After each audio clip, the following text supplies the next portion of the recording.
So I'd like to answer some of the questions, like common questions that that my friends and family has for me whenever I call them, whenever I video call them. They have like this common questions, like everybody's asking like, how do they give you food like without interacting with you? Of course.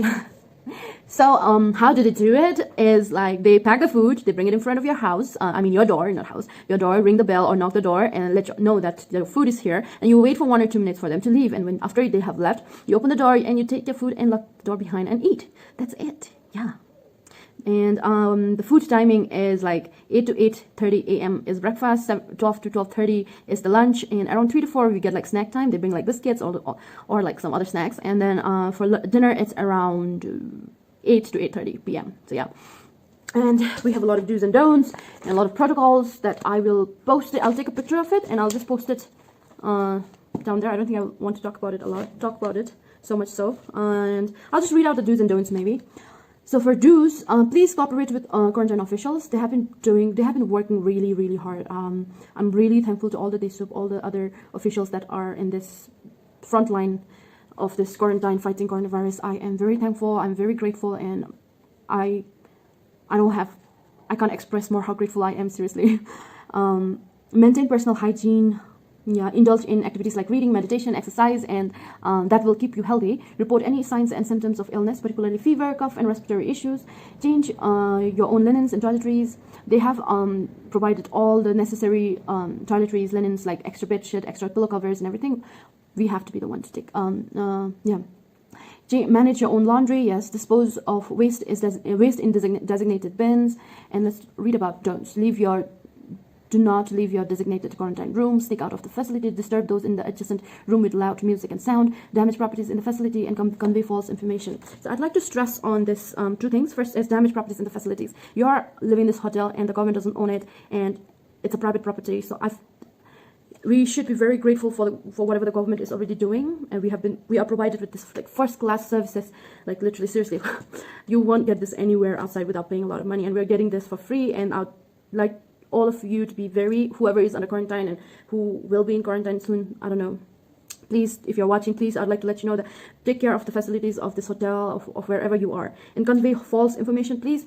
I want you to really be aware of what kind of information you're consuming and where you're consuming from. You need to be aware of if the sources are credible or not. I feel like a lot of a lot of people is taking advantage of this situation and trying to, spread like false information. They don't even know what really is going on, and they just start blabbing, and then people start believing you believe it, and then you'll talk to your family will talk to someone else will talk to someone else. It becomes a very huge chaotic information. So I feel like we have to be very careful of what information we are consuming and where this information is coming from. It have to be very credible.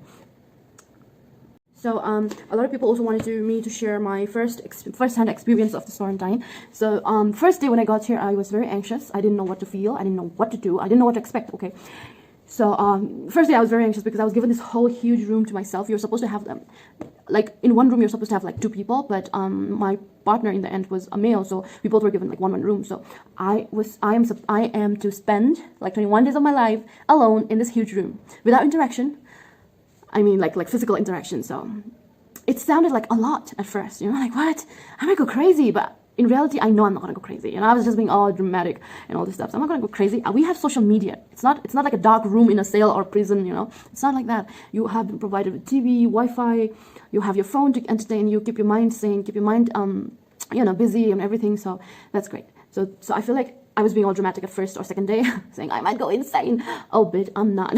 Anyway, first day was very anxious, and second day I think I started to settle down. I think I knew what to expect when it comes to fooding, timing, and all this stuff. So that was great. And I was trying to look around like for essentials. What are there? What can I use? How can I save cost? And all the stuff. And fooding. When it comes to fooding, they were giving a lot of food. I didn't want it to waste it. A lot of people were also feeling the same, so they were asking like if they could reduce the food, like for people who wanted it to be reduced.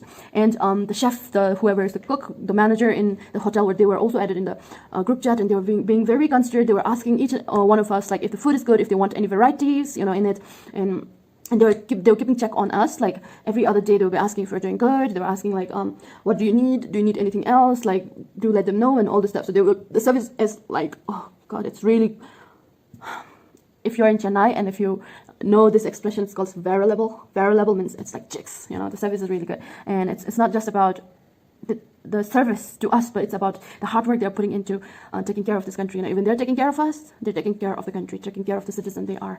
So I'm very grateful to whatever is being provided, and I am also trying to be very mindful and cautious of what I am doing right now. Like for example, I have my own bar of soap. Okay, I bought my own bar of soap. They also provide a bar of soap for your washing clothes. So this is here, right? And I have my own as well, but I will use mine so that I can save this for the next one, so that I can save like maybe 5 or 10 rupees. I think this is 15 now. 15 rupees cost for the government. You know, it might seem a very small action, but right now in this situation, even the smallest act of I wouldn't call it kindness, act of responsibility, I would call it. The small act of responsibility will help our country to come together and sustain this. Be responsible for every action and every interaction you're having and everything. So that's one thing. Another thing is I'm experiencing this weird I don't know what it is, okay? This weird feeling where I know we are all anxious, okay? We are all anxious. Even if there's a little bit disturbance in our throat, or if we're feeling some itchy, or something happening to our body, we feel like we might have coronavirus. And psychologically, I feel like, oh, I'm gonna cough next.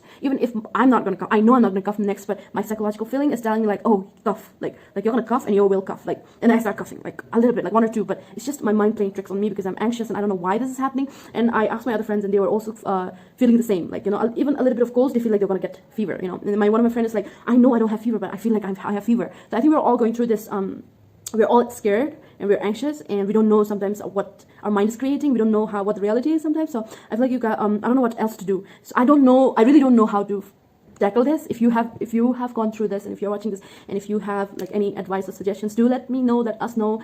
It would be really helpful. Yeah, and keep yourself sane and I'll see you guys next time. Peace. That's a very long video, but thanks for watching. I'll try to keep it very short. Yeah.